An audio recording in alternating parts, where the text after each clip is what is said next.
And we are live dito po sa 899 Action Center. Magandang gabi po dyan sa Canada and good morning po dito sa Philippines. And sa lahat ng nanonood worldwide, magandang umaga, magandang tanghali at magandang gabi. Nandito po tayo at tayo nagagalak po na nakatira po tayo dito sa Blue Heaven Resort and Transient. At interview po natin yung may-ari, no? Si Ate Rosie at si Kuya Mar. Ayun po. Maraming salamat po dahil napaunlakan niyo po kami dito po sa inyong magandang resort na Blue Heaven Resort and Transient. May tanong lang po ako. Ready po? Ready. Ayan po. Pag-usapan po natin gabi kung paano po magtayo ng isang resort, paano mag-maintain, at paano nagsimula ang isang Blue Heaven Resort dito po sa Seoul, Pangasinan po. Kuya Mario, Ate Rosie, introduce po yourself po muna. Okay, first of all, hindi naman po intended talaga to make a resort. Way back 2019, we had a class reunion and then my intention is just to purchase a property sa tabing dagat. And with the intention na magpatayo ng isang maliit na bungalow, then of course comes with the boat at comes with the kotse and life would be just fine. But through the help ng aming ex-vice mayor na ngayon, he asked us a big favor kasi daw there's a shortage ng housing sa Pangascasan. So with that in mind, ang sabi niya, just build barracks. Kaya lang nung nakita ko, when we started building, ang barracks doesn't look very nice. And the term itself, na barracks, is to me, ang understanding ko doon is it's meant for the army people. So as being a Canadian, kako ay hindi papasa sa ating standard to what we're used to in Canada.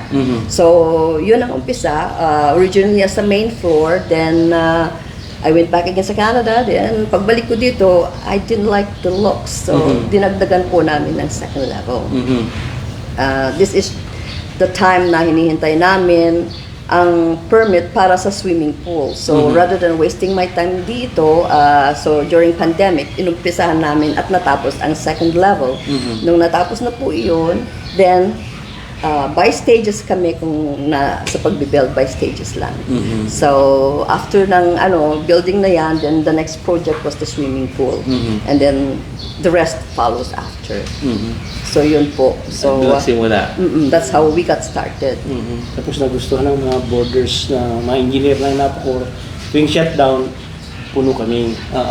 Kaya tinuloy-tuloy na namin.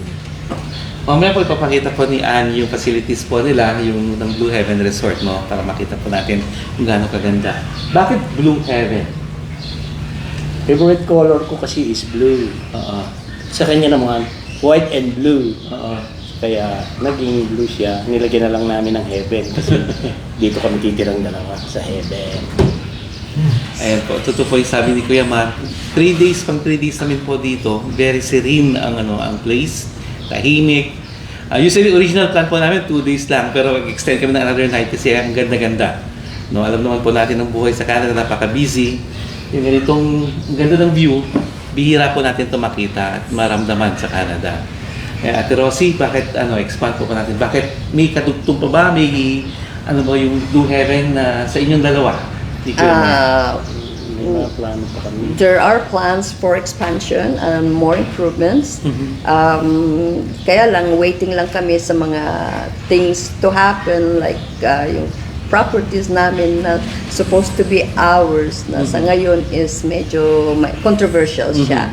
So once that we know the outcome, for sure there will be more expansions, like perhaps another building. But temporarily, while we're still waiting for the result from the court, balak po namin is sa likod is maglalagay kami ng tatlong not floating, but bahay kubo na accessible pero nakaset siya sa dagat talaga.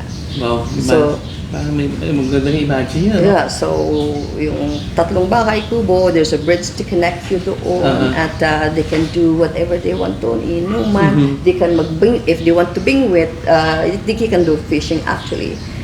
And we can serve food also. Doon sa bahay kubo. Sa bahay kubo na yun. It's actually right sa dagat na. Yun ba? So that is the next, I think the next little while, I'd say few months, that should be completed also. Doon sa geographic ng resort, ate, if you're coming from Alaminos, sa Taylilico, if you're coming from the south, saan ang entry point po natin? May entry point pagkagaling mo Manila, La Union, Dagupan. Dito bago sa Sigsag, lampas ng town hall ng SWAL, bago ka umakyat ng Sigsag, meron siyang signage doon na Blue Heaven Resort, may araw. Pag lumampas ka naman doon, mga 5 kilometers, meron naman, makikita ka naman, turn to right na naman, meron namang 9 kilometers to Blue Heaven Resort. Di ba? May araw pa naman siya. Kaya madaling hanapin. So 2 ways of getting here. Yung una is a shorter way. The only problem with that is medyo there are portions ng road na masikip siya. So me being the Canadian, hindi sanay sa makikipot na daan. So I prefer going to Hawaiian. Yes. And dahil you can actually drive there 80, 90 kilometers and you are safe. The road is wide at saka maganda. Much nicer ang scenery because you're on top. Dadaan ka sa mountain talaga siya. So, nag-drive kami kahapon po doon at ang ganda. Yung sides niya, pine tree. Parang sa ibang bansa ka. Oo. At pagdating mo dito, again, paradise ang dating. At saka very serene yung sabi ko. At Rosie, ano ba yung mission vision natin ng Blue Heaven Resort? Yung na ano nyo doon? Well, it's just, it got started as parang something to do during sa retirement ko. Kasi I've been retired. So, of course, being a Canadian nga, it's all snow in Canada. Snow and whatever, majority of times is snow. So this time, mainit ang weather and it's just completely the opposite. Here, very slow pace ang life. As long as you have the basic necessities and life is good. So yun and working so hard in Canada, now is the time naman to relax kasi we all deserve that, I think. So yan ang intention. Hindi kami masyadong aggressive sa marketing kasi nga not too much pressure na we're older, we're seniors. So wala na yung pressure to yung pa-improve ng gusto ang business. So it's more like okay, we're here, okay, anybody is welcome to come and we'll try our very best naman to make them comfortable kasi hands-on kami sa lahat ng bagay. Yes po. So witness po namin. Namagit na ito, Rosie, kanina po yung is yung very relaxing. Yung location, napaka-relaxing. Makita mo pa lang yung view natin mamaya. Sobra na. Sabi nga nila Paano nyo na-discover itong lugar na ito ng ganda-ganda? Yung Blue Heaven Resort? Yung itong area? Actually, marami kaming pinuntahan ng mga similar locations. It's all by the sea. Tabing dagat din. Pero pagpasok mo, parang kung titira ka doon, malulungkot ako. Ngayon, nung sabi nung kapatid ko, meron pang isa. Pumunta kami dito, pinasok. Pagpasok ni Rosie dito, dire-diretso niya. Marami pa siyang damo dyan, marami pang mga puno. Pero sabi niya, maganda rito. Sabi niya. Yun na, kinausap na namin yung ahente. And then, sa pag-aari pala ng anak niya, nasa Canada rin yung may-ari. Ngayon, yun na, nagkausap sila. Naging maayos naman yung usapan. Tapos, sinimulan na namin ng May stages kami natin. Off-cam na dali. Yes, dali na yun. Kwentuhan tayo. Hindi daw pumasok po si Ate Rosie dyan. Naramdaman niya na ito na. Oo, yan. Tapos hindi na kami kumamit ng engineering. Kaming dalawa na lang ang kung paano i-set up yan. Yung anong vision, the first day na when I set foot dito sa property, all the visions na nag-appear na sa akin, so I know, I have an idea what to do, at saka yung feelings ko is really, really different compared to the 9 other places that we visited.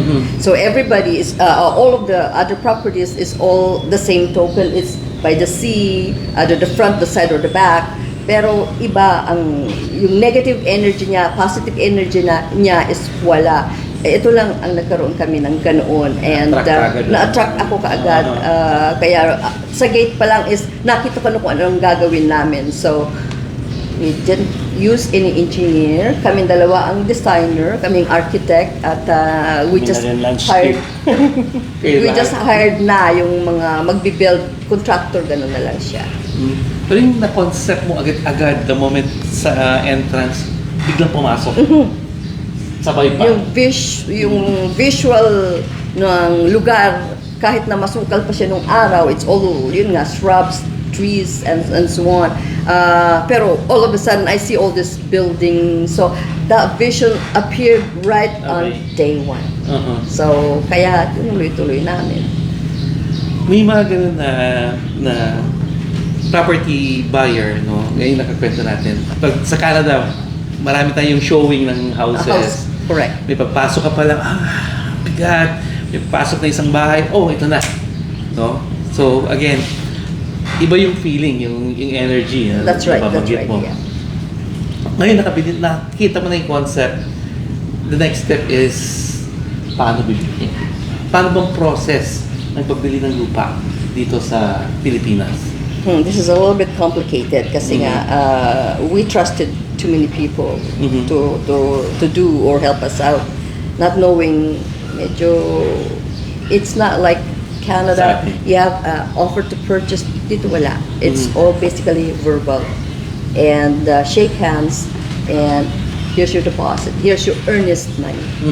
And that's how it got started, which is, I find it so irregular. Being involved sa Manitoba na everything is done in everything is documented. Here it's different. Yes. So it's just trusting people. Yun na lang ang nangyari dito. Regulated tayo doon lahat. Oo. Lahat is So policy. Susunod. But dito nga po is a little bit different ang sistema. So medyo I have to step back dahil nga sa ganoon. Okay naman. After all of that, may konting setback dahil yung property na binili namin, we didn't really get the total amount na kung anong nado dun sa deed of sale. But that is now in the process. Nasa kamay na ng court. So, ang ginawa na lang namin is whatever is available sa amin, na pina-access nila sa amin, is yun ang dinevelop namin. So we tried to do the best we can para maging ganito. So nabanggit niyo before, ang water line niya is hanggang dito. Hanggang doon. Hanggang doon. Yeah. No? Sabi poste na yan. Napakita namin mamaya. Tapos tinambakan ng gravel and everything para tumaan ang level sa Pina-reprop ko muna bago tinatambakan. Yung mga pader na bato doon. I think we used 375 truckloads of gravel and dirt. So halos isang bundok ang tinibag nila for this property. Kasama yun sa feasibility study natin before nung pinaconceptualize ito? Hindi pa. No. We just develop as it goes. So this is this is the improvement we want to do, and then yun na naman dugtong. So it was really never planned. Kakaiba ang sistema, ang ginawa kong sistema kasi I work to what cash or what funding is available sa akin. Kasi being in the 60s, being a senior, and I guess it's a plus that I did work for a financial institution. So having that background is sa ganitong age, hindi na dapat mangutang. Yes. So that was that. So kaya hindi namin pinagsabay-sabay ang project. Maraming nagpapautang to. Oh, wag. Oh yeah. That utang to me is a no-no. So that's hindi na pwede sa ganitong edad. So mga kaibigan niya, mga pamangkin ko, magsabi lang kayo pagka kailangan nyo eh. Sabi niya, wag, dahan-dahan na lang. Yeah, so kung anong yung- available na funds, yun ang gagamitin natin. So we'll just... Yung gate, pinagawa namin dito, galing na rin sa kinita niyan. Tsaka yung building na yon, galing na rin sa kinita Kinita na. niyan. Yun ang negosyante. We just paikot-ikot Paikot-ikot lang. No? So, know when to stop. And, Yan, nakaipon na naman uli ng konti. May plano kaming maglagay ng 3 Kubo. kubo doon na dagat. Sa dagat mismo. to make it a little bit different. I think I can't remember you can see that on the other site na they're doing that too. Yung concept na gano'n na yung kubo mo is nasa gitna ng dagat. But there's, I think, tulugan sa kanila. Yes, tulugan naman sa kanila. Etong sa amin lang is something similar sa mga kubo namin here. Tapos, may plano pa ako doon eh. Pag naikabit na yung 3 kubo, walang yan ang dagat, 3 kubo. Kukulungin ko yan ngayon ng fish net at lalagyan ko siya ng isda. Yun ang masarap. Then you Fishing, fish ano? your own food. Yun ang masarap. Tapos plano yun. Luto, no? Oo, pagkabingit mo ganyan, lagay mo sa piluhan, gumagalaw. 150, 200 yan. Ihaw mo na. Ihaw. May ihawan na rin doon sa kubo. Yun ang maganda. Yung nabanggit mo yung finance. So, I'm sorry, okay na lahat, na-conceptualize na, may building na. Of course, next step is the permit. Paano ang proseso dito sa Pilipinas? Wow, that is one big shock sa system ko. Bakit po? Originally, we found the contractor, we agreed on a set price for them to build yung building. Ang Okay? unang binayaran namin is binigyan ko ng pambayad ng building permit na 25,000 lang yun niya, pero ginawa namin 50. So, asa-asa kami na may building permit. Nagawa na yung first floor, nagawa pa tuloy yung second floor. Nung kukuha na kami ngayon ng mayor's permit, wala pala kaming building permit. Buti lang walang inspection, no? Wala pa, walang inspection. So, nalaman lang namin na kasi pinakita din sa amin mga blueprints, all the Blueprint, documentations complete. ready for submission para sa building permit. The problem with that, ang nangyari is instead na isubmit, they pocketed yung funds. So a year later, when I was trying to get for our business permit, of course, we got denied kasi everything has to be, you need that building permit. Yun ang key sa lahat ng gagawin mo. So that was very challenging. Kasi it's not that easy to do all those permits. Ang daming documentations, ang daming requirements. And the fact that we've been operating already, not knowing that we don't have a building permit, so we thought everything is A-okay, but it wasn't A-okay because we didn't have a building permit. So it was a big headache. So after a year or so, naayos din. So here, unfortunately, and it's sad to say, you have to know kung anong string ang hihilain mo. So, very fortunate din naman kami ni Mar dahil marami kaming help sa higher up. Mga strings na kailangan natin. So, we were able to, after a year and a half, nakuha din namin ang building permit. At sunod-sunod na along with the business permit, along with the permit for the pool, and everything went smooth afterwards nung nagkaroon na kami ng building permit.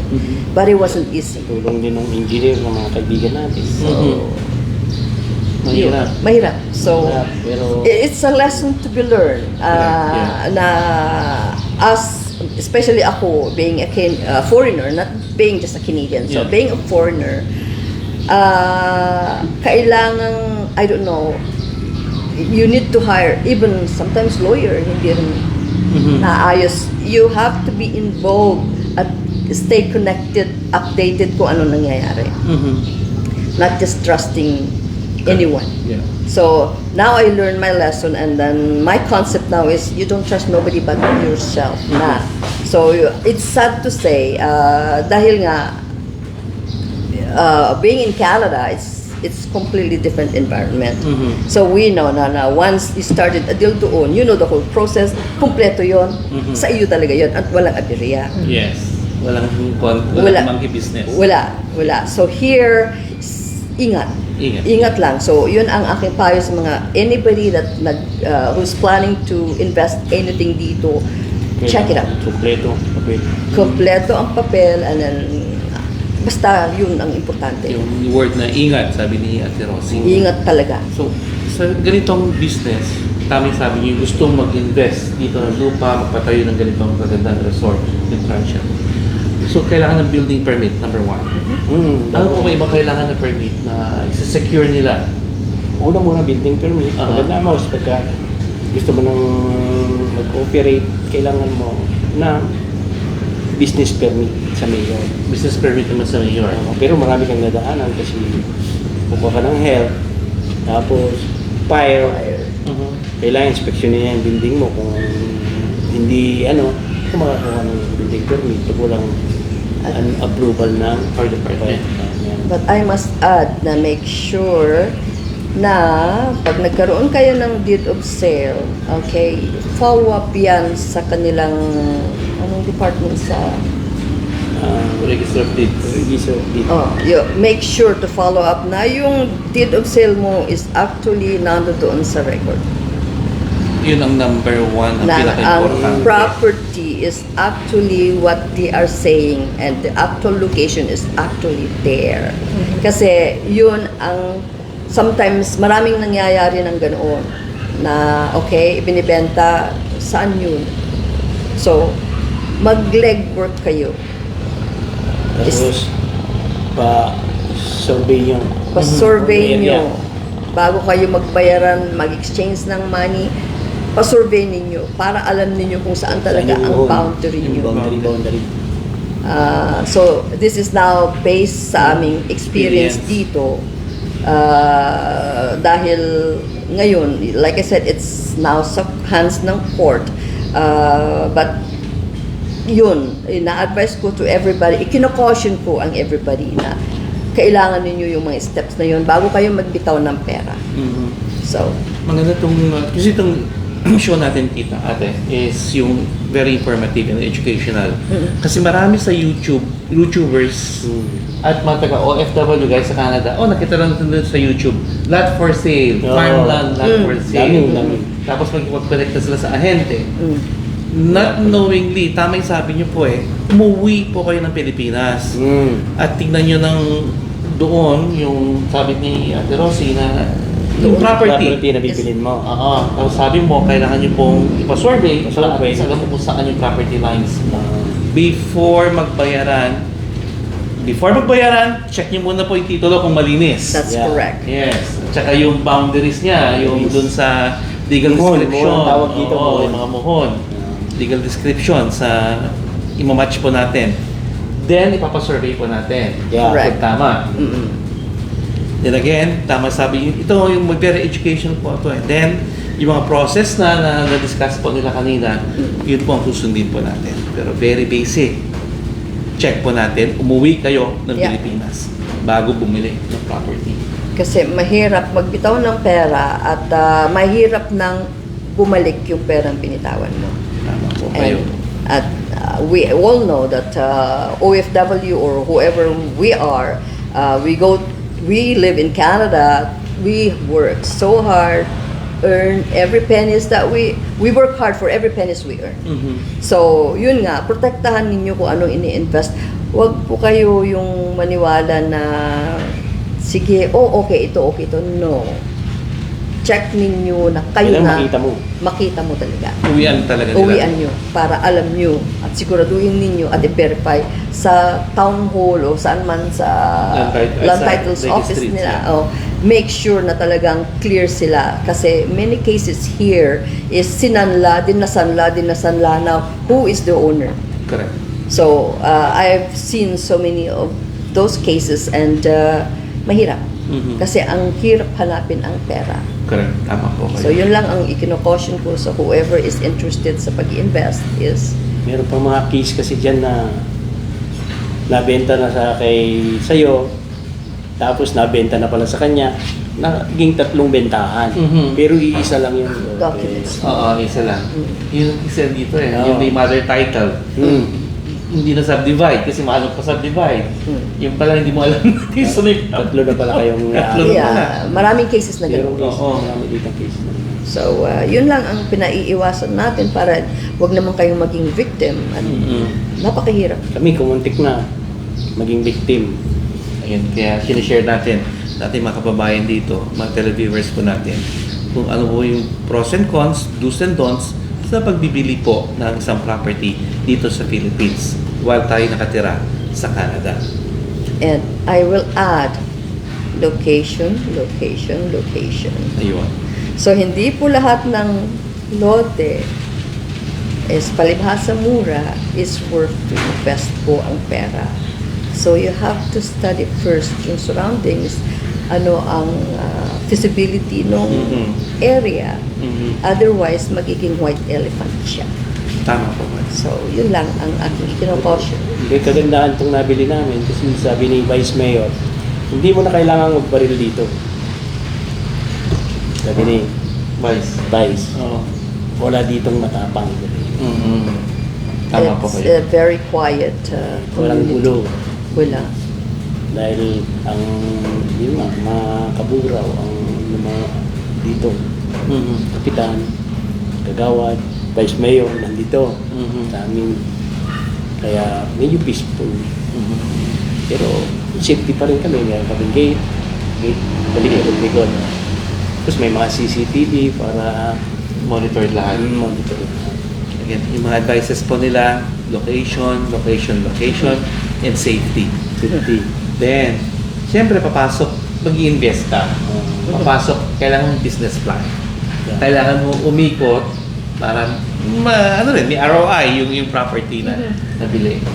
Dahil po nito, napakaganda ng location. Kompleto na lahat. The next thing is financing. Ano ang kailangan namin ng mga OFW to prepare sa financing? Well-prepared cash? Ano ba yung usapan dito sa Pilipinas? Mortgage ba o hulugan, 50% down, the rest, paano ba yung usapan dito? Dahil hindi kami gumamit ng financing, I don't know exactly kung anong practice ng lending dito. The way I heard sa aming relatives na manager ng BDO is a little bit more complicated pag kayo ay kukuha ng mortgage. Ang dami daw hinahanap na requirements. Kung saan man ang originating country ninyo, I don't know how true it is, pero ang sinasabi sa akin is you need up to 5 years ng inyong financial income tax. Copy ng income tax for minimum 5 years. Then yung source ng income mo, kailangan din na solid siya. Net worth mo is another na tinitingnan nila bago kanila bigyan ng financing. I don't know kung magkano nire-require nilang ida-down mo as part ng share mo. And hindi ko alam kung anong percent. I just know yung policy ng Canada. Pero here, dahil hindi nga kami gumamit ng banking, ng financing, so I can't exactly describe po anong mga requirements nila. Yung magandang point rin yan. Pwede bang umutang ang foreigner, Canadian, dito sa Canada, sa Pilipinas? They will give you a hard time. Kasi friend natin is nag-refinance pero they have to go through so many hoops bago sila. This is refinancing, taking out equity sa kanilang pre-existing na property. Dito. So, I'm not quite sure if they're dual citizen or they're just Americans. I'm not sure. Pero I know na ang proseso is napakahirap is what I was told. So, I can't really say kasi hindi namin na-experience yun. Kasi like I said, we practice dito kung anong budget, we stay by that. That's why slow ang aming proseso na pag-build nitong resort na ito. So, Napag-uusapan natin yung proseso. Two things. Legal-wise, yung transfer ng property. Mabilis lang ba? Or medyo may konting challenge sa timeline? There is. Transfer, so madali lang dito. Transfer property. Kasi kami 1 month lang na-transfer na sa amin. Mabilis na yun. Oo. Kasi sa Winnipeg is 3 weeks. Yes. Almost the same. 3 weeks sa atin. So, kaya nga lang guys, yun nga, maraming requirements. Maraming Maraming requirements. Ay, na-overwhelm ako sa dami ng requirements. Mano-mano. Sa'yo na, pero pagka yung magagaling doon sa pinagbilan mo, tapos sila magta-transfer ng property sa iyo, sa nabibili, madali lang, 1 month lang. Hindi ba sila crazy ganun? Oo, pero we have to caution them with that too kasi yung there's also a conflict of interest dyan. So, I won't recommend that. Yung pinagdaanan namin, hindi ko i-recommend na ulitin ng others. Kailangan find your own yung representation mo. Kasi mahirap. Mahirap po. Mahirap. Dapat handa po talaga tayo. Itong Blue Haven Resort, saan to located? Anong sitio, anong barangay? Sitio Abagatan. Abagatanan. Pangascasan sa Pangasinan. Barangay Pangascasan, Sual, Pangasinan. Yun siya. And we are close. If everybody is aware of the used to be called Napo Core, which is the coal power energy. We're 5 minutes. We're a few minutes away from it. Ba't ko kasi natanong yung location sa barangay is, dito may local ordinance ang barangay. Ano ba yung compliance na sinusunod natin Meron silang before tayo makapag-open ng ganitong kagandang resort? Nung una, hanggang umaga, walang tusawa ang aming video okay, maski banda. Ngayon, medyo nag-ano sila ng 10 lang na. Yun ang ordinance. Ang ordinance nila sa bago na develop ito, before we started developing, you need to go through permits through barangay first. Then the proper stage is supposed to be from barangay, then you go to the town or city. Sangguniang Bayan. Then kailangan din everybody is may resolution silang ipapass to pass yung pinopropose. So again, that took a long time. So barangay, Pirma mo yung lahat ng sa Sangguniang Bayan, Vice Mayor at saka yung 8 councilor. they have to be in agreement. Otherwise, kung may isang opposition, Hindi ka makakapagpapit. it's not gonna go through. Wow. So, so out of 8, kailangan yung 8 At saka Vice Mayor. at saka yung vice mayor has to sign yung proposal mo. So, what I did, okay, is I wrote them this long love letters, ang procedure, ang process, what we are planning to do with Blue Heaven. At bakit kami magtatayo ng property, ng resort dito. Ano ang purpose, anong benefit para sa community and so on. So, you're actually selling Blue Heaven bago nila i-approve yun. So, of course, ito first na transient house dito, first licensed transient house, I will rephrase that. Kami ang first licensed transient house sa Pangascasan, Sual. Na we have accredited by the tourism. Lahat po ng kailangan nila is kinumpleto po namin. So and it's not very easy process. Pero having said that, kailangan na you have to sell yung concept first sa Sangguniang Bayan for the 8 people, however many people to approve you. And yun nga, na-approve kami dahil ito ang magiging unang licensed resort dito. Pangalawa, we are providing employment sa mga tao dito. Pangatlo, okay, ito nga is we are again, there's a shortage of housing pag nag-shutdown ang planta. So this is now, it will help them i-house yung mga visitors nila. So yun ang naging concept. And to beautify at magiging promote ang Pangascasan more than just being a power plant. Correct. So we were fortunate na again we pulled the right strings and it passed. So we got all the licensing required. And some of them are very helpful actually. So sila na ang once na alam mo na yung string mong na pull, sila na ang nagtuloy-tuloy ng kung anong proseso. So Nabanggit yung proseso and things to be pulled. Kasama rin po dyan yung, of course, sa atin, very important is the health and safety, compliance. oh, Sa they, fire higpit, kailangan mo meron kang mga smoke detector, meron kang fire extinguisher. you have to comply. They came in here a lot of times in inspect yung health and fire. You have to correct kung what is kulang to make sure. Babalikan ka na naman nila pag sinabing this has to be done or you have to install this or you have to do this. So they'll give you a mandate ng isang buwan, babalik ulit sila para bago nila pirmahan yung inyong mga permits. So ganoon katindi, which of course law-abiding citizen tayo. Okay, sundin lang yung mga requirements nila and A-okay naman sila. Yeah. Yeah, speaking of A-okay and law-abiding po tayo, again, this is a very nice area. Nandiyan yung environment. Kasama rin po dyan ang environmental regulations and permit din po. Lahat po yun. Lahat po yun. Yeah, so I-apply rin po natin yan. ano yun eh, kasama dun sa kanilang pag-a-approve ng Sangguniang Bayan.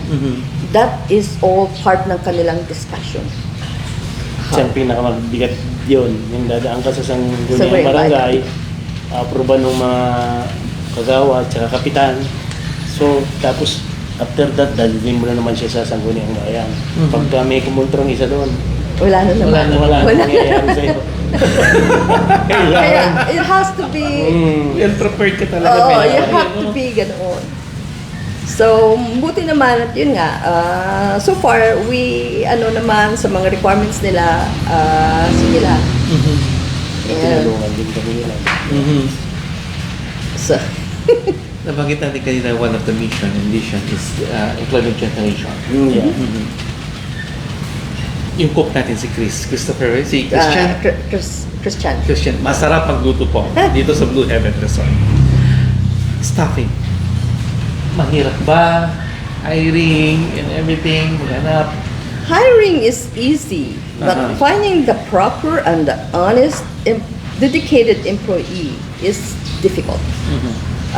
What I observe, and I'm sorry to say, here, this area is they're all monetary driven. So every little thing, Tanggal lang. every movement, may equivalent siyang kapalit. Hindi na yung alam kong when I left Philippines way back 50 some odd years ago. Bayanihan is ang uso noon. That's not the case nowadays. And again, I will repeat, finding honest and dedicated employee, that's the hardest thing to do.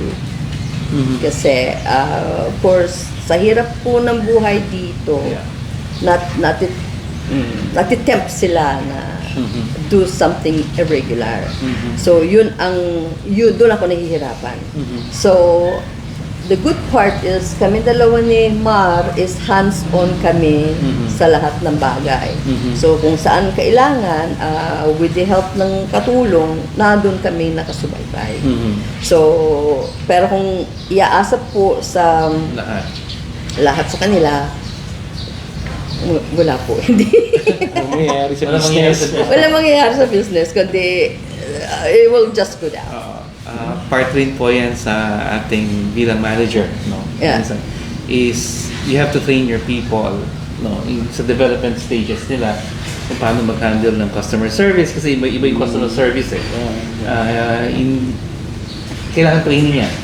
Hindi lang yan basta-basta na inborn na skill na sa isang tao. Especially sa atin, sa mga OFW, kailangan magandang customer service. Kasi pag hindi magandang customer service mo, yung mga customer mo, mawawala. Yan ang buhay ng Tapos kailangan din ng ganito. mat-train mo yung iwanan mo, yung kasama mo sa kahit na huwag magpapautang. Totoo yun. Totoo yun. Kasi kailangan ng cash flow. Yeah. At the same time talagang kailangan mo pagkatiwalaan. Pag medyo alis ka ng konti, at least yung business.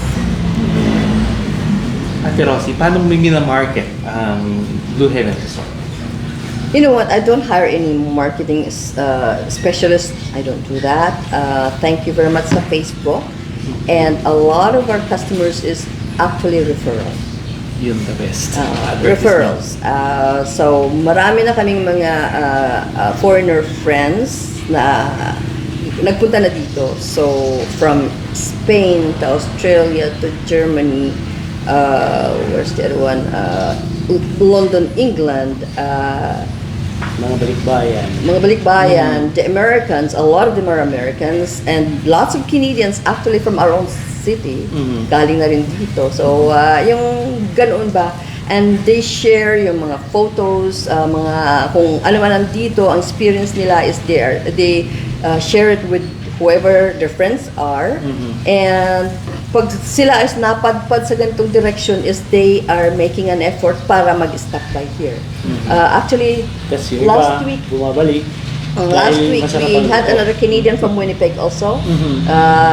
Galing din dito. So, out of curiosity, they just need to find where Rosie Mukai is. Namimiss nila. Namimiss nila.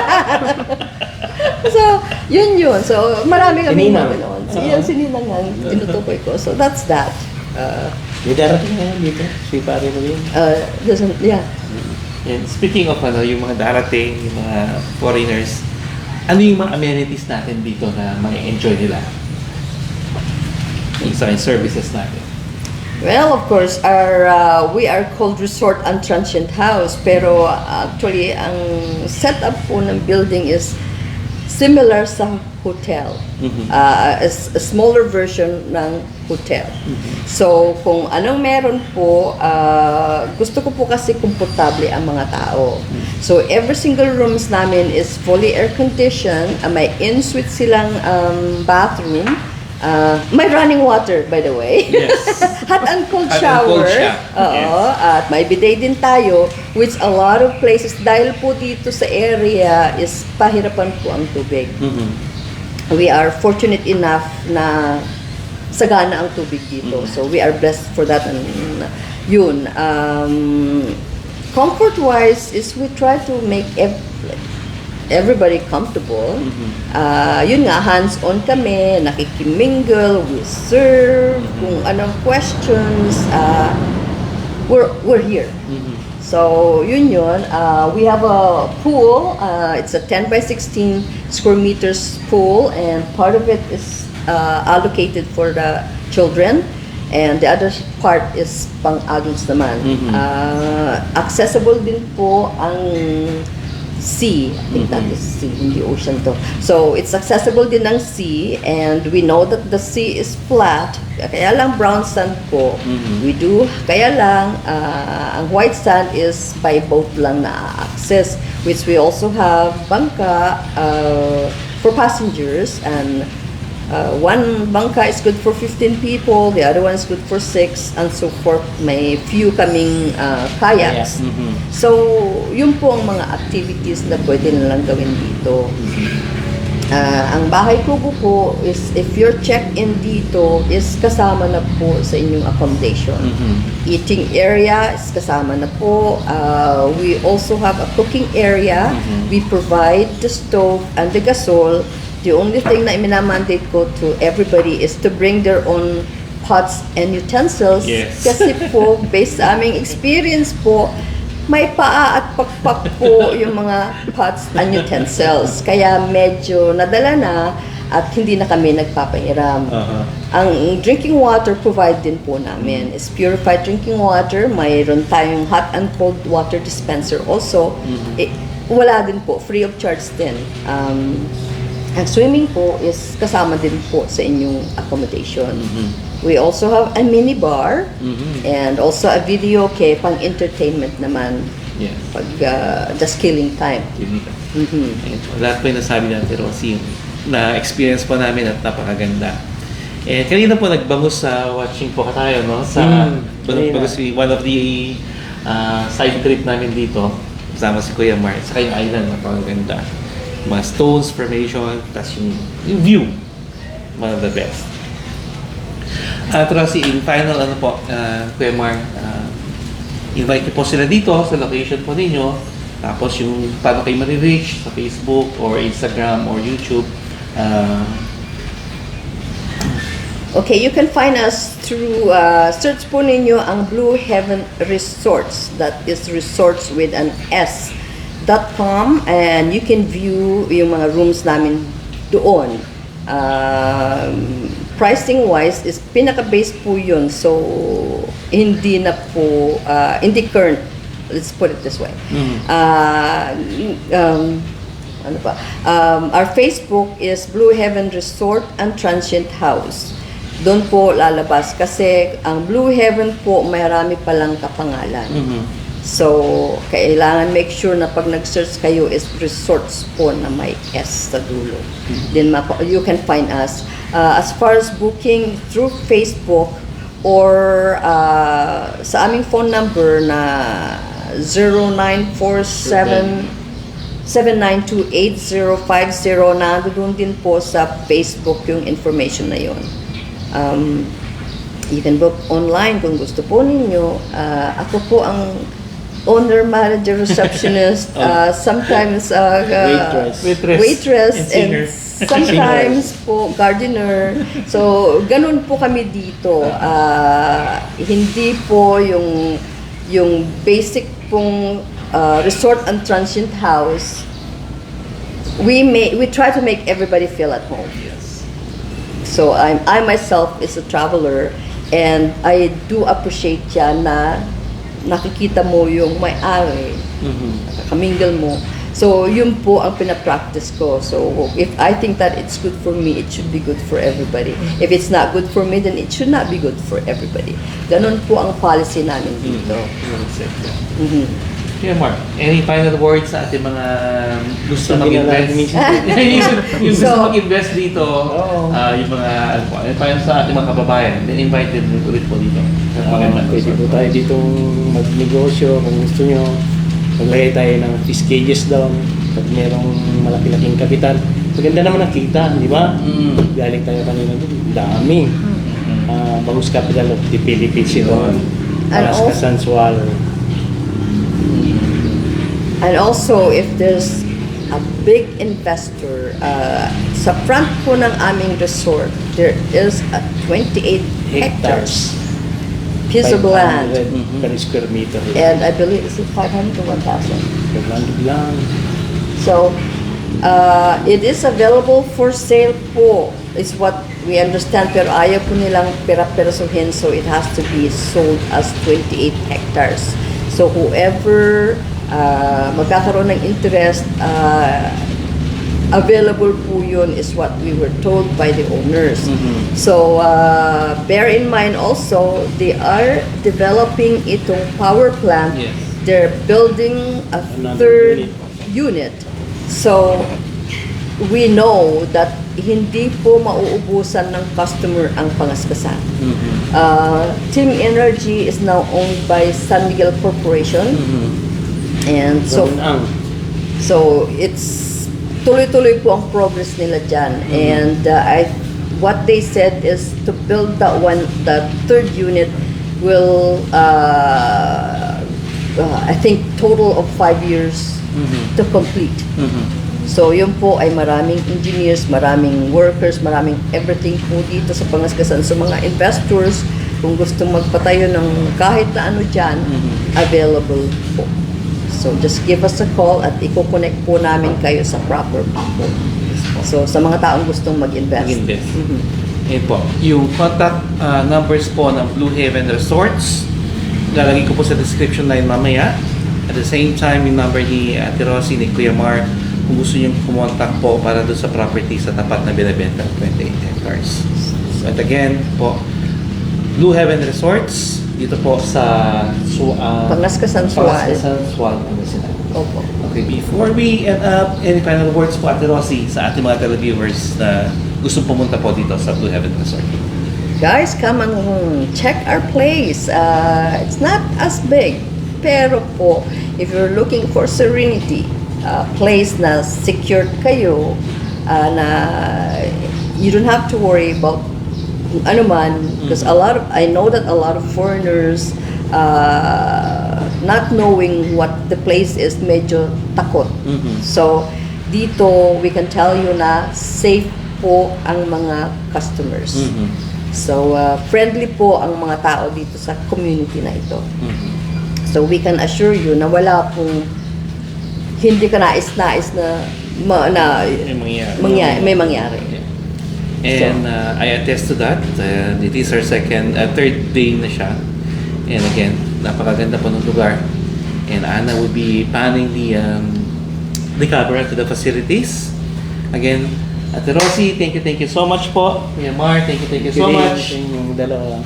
Thank you. 899 Action Center po. Nandito po tayo live po sa Blue Heaven Resorts.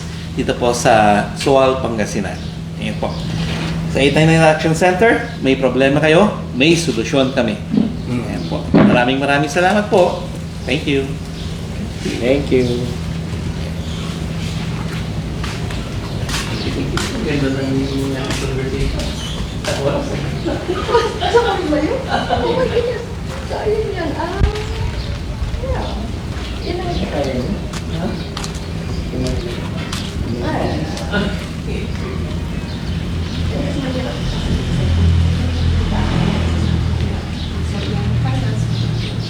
I want to mention, just afford you only allow 1,000 square meters. I would like to so in the corner